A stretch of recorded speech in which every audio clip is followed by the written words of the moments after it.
Hello and welcome back to the third part in my modding of my Mike Bloomfield telecaster guitar. Before we get started, I just quickly want to thank you for posting comments on my community post. It really helps me out with deciding how I want to make a video, because I do want to make the videos as best that I can for you, because I'm obviously making them educate you on something. And I've decided to make this into 2 videos because I thought that would help. And I'm going to do my very best to make them as short as possible, so that you can get as much information out as little time as possible on these 2 videos. And in this video we're going to take the neck that I have right here and we are going to do a old guitar lacquer on it. And the thing is that the reason why I ask this is because when it comes to lacquer with something like a spray gun or a spray can, you just, spray it evenly. And I've already made a video on spray painting bodies that you can look at. It's sort of a basic thing of how I do it, and it goes through the whole process in a lot more detail than I'm gonna do in this, because in this we're not gonna actually focus so much on that. This is more about how to make it look like an old paint. So that's why it might have been a little bit confusing in the post and be like, well, why is he going to make an entire video about painting a neck? It's not about painting a neck, it's about painting the neck to look old. So in this video, and this is sort of like a little bit of a disclaimer, I would say, in this video we are going to make the neck look like it has an old finish on it, basically like it was finished, I don't know, in the 60s or something like that, and it's been allowed to get decolorized or whatever you want to call it by being around since the 60s. And then I'm gonna make another video where I relic the neck, which is like making the neck look old and worn in. So that's why it might be confusing, because maybe you want to make a guitar and you want it to feel like it's an old guitar that has, been locked in a closet for 50 years or 60 years or something like that, and no one's touched it, and you want to be the one who plays it and wears it down and makes it look relic. So in this video we're gonna basically make that kind of a neck, because the thing is, right now I've put on a layer of lacquer. You might be able to see that it's a little bit shiny. It's a very thin layer, and we're gonna work with really thin layers. And this is basically how a new guitar neck looks, and over the years it will get darker and browner and have, almost like a tan or something. And it will have discolorations in different places. So we're going to try to work that in as well. But hopefully by the end of the video you will feel like, okay, I get what he's trying to do and say. And that's why I was unsure on if I should do 1 video or 2 videos, because it's kind of hard to just explain this without doing it or showing it or talking about it in a separate video. I also want to quickly say, because this is how I do it, I usually take a scrap piece of wood and I bolt the neck to it, and I use springs as little spacers so that I can get in under, because on a neck like this, where it's supposed to be old vintage, you don't want the pocket to be unlacquered. And the reason why I use springs is because when I go to unscrew this, the screw stays in because they're held in place by the springs. So if this looks, I don't know, weird and wonky and you don't understand what I'm doing, then now you do. And I am at some point going to make a actual like plate with a real holder and not just a block that has screws and springs and everything for it. And when I've done that, I'm going to make a guitar builder's life hack about that, because I feel like having a tool and not just always taking another piece of scrap wood will be great. So I am at some point going to do that, and I'll make a video about that then. So look for that guitar builder's life hack if you want to see something like this, but it's actually, not just a piece of wood. I also want to say one thing that is going to be very important that you're probably not going to understand from just watching the video, so I have to say it, and that is, every time I put on a layer of lacquer, I'm going to leave that to dry for about 4 hours. That's what my can of lacquer is saying that I should do, and so that's what I'm going to do. You have to read the label instructions on the kind of lacquer you're using and follow it at least somewhat correctly. And so I'm just going to cut away, and we're going to put on a couple of layers, and we're gonna go from there. Last thing before we get started, I'm sorry this is a really long intro, but hopefully the rest of the video will be sort of short or something. The last thing is, I am gonna relic this neck afterwards, and so if you feel like, whoa, he's going a bit extreme and he's not staying on the subtle side, it's because I need to match this up with the body, and the body is pretty beat up. It's not a very subtle relic job.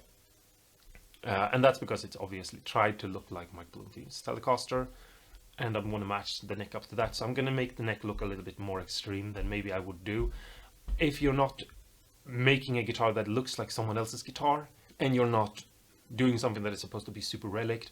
I would say you can do what I'm doing, but try to stay more on the subtle side than what I'm doing. Because what I'm doing is gonna look kind of extreme, I think, by the end of it. Just keep that in mind as you're watching the video, that I'm going for a less subtle thing that I would normally do if I was just making a guitar that looked beat up and old. Let's get into it and see what happens. Okay, so here I have a spray can lid. The reason why I use a spray can lid is because I have them laying around after I've used the spray can, and you can always reuse them. And they're a perfect little box for mixing things in.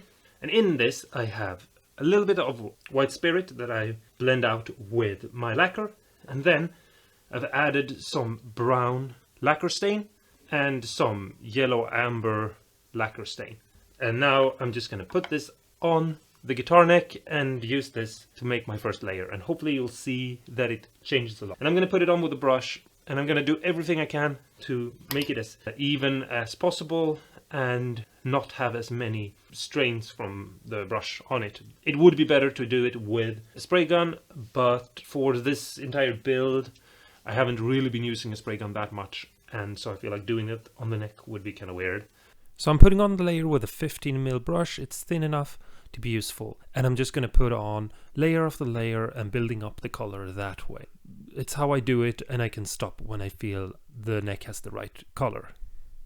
Okay, so I made a mistake, and that is that I didn't sand the neck well enough. So when I started putting on layers of lacquer with dye in it, the dye took much more to certain areas than others, and after applying a bunch of coats I realized that it's looking ugly and bad, and so I had to re-sand the entire neck and redo it. And I didn't film that process because I just felt like it was a lot of the same, and basically the only thing that you're doing is you're putting on a layer with a little bit of tint to it, and then another layer with a little bit of tint, and by doing that you're basically tinting the neck. And so I've already shown you how to put a layer on, so I just thought I'd skip to when I've already put on a bunch of layers, which is now. Now, I did change the color saturation a little bit more because it was a little bit too subtle for what I'm doing, but if you're not going to relic the neck afterwards, which means making it look beat up, if you just want the neck that looks old but doesn't necessarily look beat up, you should probably go with a more subtle look than what I'm doing. So what I'm showing you now is the result of several coats over the entire day. It's a new day than the first day. Anyway, so I'm going to show you now my next thing, which is after you put on a bunch of coats and they're starting to dry, we need to mess them up a little bit. And I'm just going to show you how I do it. And right here I have a tiny amount of lacquer. You will not need that much. It's you know, a very small amount. I don't know if you can see how little that is. And it is basically just a little bit of lacquer and a little bit of black and brown to just darken it up. So if we look at the neck, you see here that it's very dark, and the color is somewhat uneven, but that's okay because we are going to make it look even more uneven in certain areas. And I'm going to talk about that right now and show you, so you understand what it is I'm trying to achieve. Keep in mind that I'm not going to focus so much on the middle here. I'm going to still show you a little bit of it because I do need to focus a little bit on the edges. But I'm going to remove a lot of this lacquer here in the middle because I want that sand back, you know, finish has been worn off over decades of playing. And you can think whatever you want about that. So I'm using a brush and I'm using some tissue paper and some tape, and I'm trying to create blotchiness and unevenness and dirt and grime and discoloration and just messing everything up as much as I can to create interesting patterns and griminess and distress within the lacquer, trying to make it seem like it's been through things, like been hanging on a wall and the stand has have a reaction with the lacquer, or it's been grimy and dirted up by being in a smoky bar. Just use your imagination, you'll think of something, and just go crazy. Okay, so that's basically how I'm gonna do it, and I'm gonna do it more, and I'm gonna add some other colors in, put some spaces where I use a little bit more of the brown and a little bit less of the black, and just create like blotchiness of unevenness, if that's even a word. But yeah, I'm not showing you the entirety of doing that, because this is more of a creative freedom thing, you know, be an artist. Then I follow every step perfectly. I need to let it dry now, and we'll be back once I've put on just some clear coats to build up a protection of the areas. And then I'm just gonna have to let it dry for about a week and really gas off and really become solid, one layer protecting the neck. And then I can go to sand it and buff it and make it look the way it's supposed to do. Okay, so it's been a couple of days now and the neck has been left to dry. It's not completely dry yet, because first you have a 4-hour working space where you can put on layers. So it's put on a layer, wait 4 hours, put on another layer, wait 4 hours, put on another layer, blah, blah, blah, that sort of deal. And then it's a week or something to let the neck truly dry so you can sand it. And we're not there yet, but we can still do some other work on the neck while we wait to sand it, because the lacquer is dry enough that you can touch it, but not dry enough that you can sand it. So we're gonna wait a few more days. When it comes to an old neck, there is one thing that a lot of you probably know about, and that's the fact that Fender used to use a veneer board. It basically means that the curvature of the fretboard is matched to the back of the neck, this line here. And they changed in, I think it's the 80s, like 1980, to a slab board. That meant that the neck is flat and the board is a piece of wood that is put on top, and then the curvature of the neck is put on, or the radius of the neck is put on top. And so this neck, because it's not even a Fender, it's a Harley Benton neck, is just a slab board. So what we can do is a faux bow, and I'm going to show you how to do it. Now, the thing is here, and I know some of you are going to say this thing to me in the comments, and it's okay, you can write it in the comments, but I'm going to say it anyway. This neck has a 22 threads, which is not period correct. I think it was in the 80s that they started using the 22 threads. And it's also a slab board. It's also very thick, as you can see, hopefully, or at least it will pretty soon. So it's not period correct, but this is more to get the feeling of this being an old neck. It's not so much making this into an old neck. I'm not trying to make something that is period correct. I'm trying to make something that has the look of an old neck. And the faux bow will be the right thing. So I'm going to show you now how to make one, and hopefully you'll agree that this helps the neck along. But you have to do this in a subtle way and not go overboard. So let's jump into it. So I'm going to try to show you now how to make a faux bow, and basically it's going to be super simple. And this is for when the neck is on the body, it's not for when it's not. So it might look a little bit weird. And so what you do is you take a piece of masking tape, and I don't know if you can see it, but I've made a line on it. And that line there is the curvature, same as the curve on the fretboard. I'm going to put this down, and I'm going to try to align it with the fretboard edge. So, and now, hopefully you can see that line there. I don't know if you can, but hopefully you can. Let me just grab a pen. There's a tiny line going across here, and it should match up with the fretboard, and you should have somewhat the same thickness here now, across here, as the thickness of the actual fretboard. If you make it thinner, it's gonna look wonky and weird. It doesn't have to be super perfect, but try to make it as close to the same thickness so that it's not noticeable that the fretboard becomes thinner or something. So now I'm just gonna do a quick little cut with a knife or an X-Acto blade on that line. And just try to be super careful. And obviously if you can do this after you've let the lacquer dry completely and gas off completely, and also after you've buffed and sanded, that will be better, but I really don't have the option. So that's the wood, that we are now going to carve away. And you can do that any way you want to, but I'm going to show you how I'm going to do it, because I think that's the easiest way for me to get this done.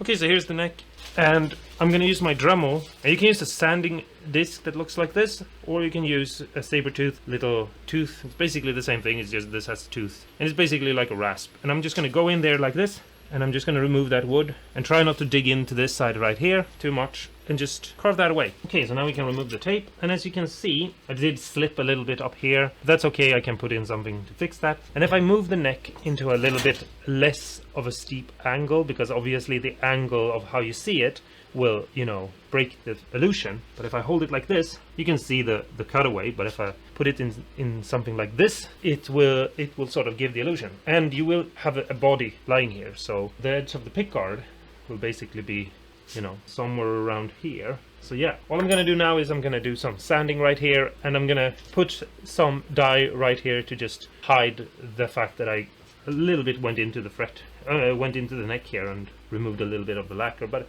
it's okay. And then I'm also gonna sand this to make it a little bit smoother. Put some dust and super glue mix in that corner there to just fix my little mistake, and we'll go on to the next part. So rounding over the end of the fretboard is a perfect way to get that old guitar feel, and it's something that you should do if you're relicking a neck, but it's also something that you should do if you're just trying to make it seem like an older neck. And so all I'm doing is I'm taking a razor blade and I'm just removing a tiny bit of the wood, and then I'm sanding afterwards. The last thing we will do before we leave the neck to dry completely is we're also going to round over here at the end. If you look at a lot of the old guitars, you will see that this is basically completely destroyed on a lot of them.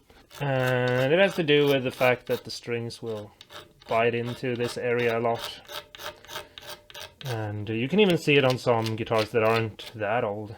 Take a file and just gently, and I know some of you are going to say, why not do some of this before lacquering the neck? And that's because you don't really get the feeling that the neck that the lacquer has been removed by playing and wearing if you don't put it down first. Obviously this bow thing you could do afterwards, but I kind of would do before the lacquering, but that I just kind of forgot about it. And then I remembered, oh right, I was going to do that. That was like the main reason why I wanted to make this video. You know, I wanted to share this silly thing. Something like that, it's pretty. And if I put a little bit of finish on it, it looks pretty good. Okay, so the neck has dried and is ready to go. Here I have some 360 wet and dry sandpaper, and it's time to sand the neck. So I'm just going to start doing it like this. And I'm going to go like that and switch out the paper until I've come up to somewhere around 1200 grit, and I'll be back once I've done that. So just let me sit like this for a bit, and I'm going to be moving the neck like this and get the light to shine on it so I can see all the dull spots and all the high spots. The high spots will be the spots where you can still see a little bit of the shining of the lacquer on it, and I'm just going to try to make everything even.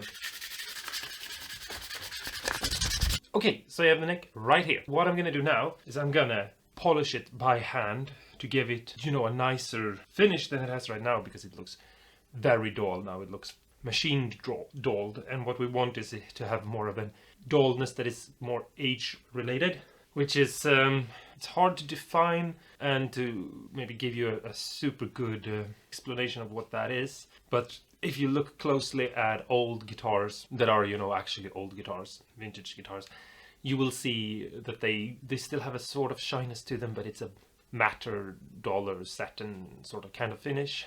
We can't have it be completely satin, we have to buff it up a little bit. So I've cut out 2 pieces of cloth. Now this is polishing cloth. It looks sort of like a big tissue roll, but it is actually not real paper, it's like cotton or something. And the reason why I use that, and why I've used that in a lot of videos that you have seen, is because it doesn't fray the same way that like paper does, and it leaves weird stuff. If you put like lacquer on this and you smear it over something, it will stay as just a piece of cloth. While if you do that to a piece of paper, as soon as the paper touches something, the paper is going to rip and be stuck to whatever you try to do that to. And on that, I'm just going to use some regular car polish. This you can buy anywhere where you can buy supplies for cars, and it's just, you know, what you use to give your car a little bit extra buffing. And so we're just going to take a little bit of this and put it on the cloth, and then we're just going to smear it on the neck, this, and try to work it in. And you just need to use a lot of force like this, because you need to work up a sort of heat thing, something like that. You know, just work it back and forth for a couple of minutes. You can use your palm like this and just really work it in there. And then when you're sort of happy with the area and you feel like it's good, I don't know if you can see it, this is very dull. I still have some high spots on it as well, but this has a nicer sort of sheen to it. And then you just take the clean cloth and you buff it a little bit extra with the clean one to just pick up the tiniest amount that might be left. You don't want that on your guitar. And then you just take and you do the same to all the sides, all over the neck, not the fretboard. I hope that's obvious to you, but if it's not, just know that you don't do it to the fretboard, you oil the fretboard. And I'm not do this to the neck or down here, because I'm going to relic it in the next video. But if you've done the entire neck and you've sort of made this messy globby thing all over the neck and things like here, then obviously if you're not making a relic neck out of it, you need to buff and sand everywhere. I just skipped the middle because I'm gonna sand all of it off anyway in the next video. So there's no point in doing something that you're not gonna use anyway. And once you're happy with the neck and you feel like it's nice and the way you want it to be, then we can put it back on the body. So I'm gonna do that right now and we'll get some closer looks at it, okay? Okay, so here's the guitar body. You've already seen it, hopefully. If this is the first video you're watching with all this building of this guitar, I don't know what you're doing. But yeah, Mike Bloomfield's Telecaster modded crazy experiment video series is, yeah, this is the neck, the way it looks right now. I think this looks really nice. I really like it, and obviously we have this spot in between here to here somewhere where it maybe looks a little bit weird, because why would it be super grimy up here and here and have nothing in between? But as I've said before, I'm going to relic it, so I didn't bother doing all that work since it was going to be destroyed. And yeah, so a little bit more close up around the areas that matters, I suppose. And here's the headstock area as well. So just, you're going to get better pictures of this along the run, because I'm going to do some community posts, just sharing some pictures. And some of you with keen eyes will see that I sanded through on some areas. And if that's something that bothers you, I would say you need to go back and do some more lacquer layers and put in a bit of color and just do a touch up and blend. I've done videos about that as well before, so you can look at my channel for like fixing dings and scratches and things like that on guitars, and you will find that. But I am gonna relic this neck, and so I'm just gonna incorporate some of this blotchiness that I've got into that. So there's no point in me putting that work into the neck right now, since I'm gonna relic it. But there it is anyway. And I think it looks rather nice on the body. I feel like it doesn't stand out too much. And as you probably can see, the body is really reliced. I did try to make it like, you know, his guitar. Anyway, that's the end of this video. Thanks so much for watching. I know this has been a long, weird one, and it's taking me so long to make, and so hopefully it's worth it. Talk to me in the comments below. Let me know what you think about the guitar and the way it looks now and the new neck. Is the new neck better than the old neck? I did have a lot more time to make the other neck than this neck. Also, I was almost about to forget, here's the faux bow. You know, you see how the fretboard from a certain angles and certain distances looks? And again, I'll do a community post, show some close-ups, take some nice pictures, put up some lights, things like that. So talk to me in the comments below if you want to. If you have any questions, if you want me to make a Q&A of this that I did now, talk to me in the comments below. If you are not subscribed, I hope I've earned your subscriptions and that you will do it, because the channel needs to be growing. That lets me know that you guys like the work I'm putting into these videos. And so I really appreciate it if you subscribe. You don't have to if you don't want to. but I would appreciate if you did. Also, in the next video, I am going to relic this neck. So if you're interested in seeing the process of relicking this neck and making it fit even more to the relic of this guitar, stay tuned. I'm gonna try to get this done as quickly as possible, but you know, the weekend is soon over, so I really need to get started on it, and hopefully I'll get it done in time for Christmas. I don't know what I'm saying. Anyway, that's it for this video. Thanks so much for watching. Don't forget to stay awesome and cool, and go and paint a neck to make it look old. You can make something really cool out of, you know, I don't know, a guitar or something like that, and make it look really old and, you know, grimy and stuff like that. And then you can just play it and have fun and be like, oh, I have this old guitar, and you can pretend that, I don't know, that you're a time traveler or something.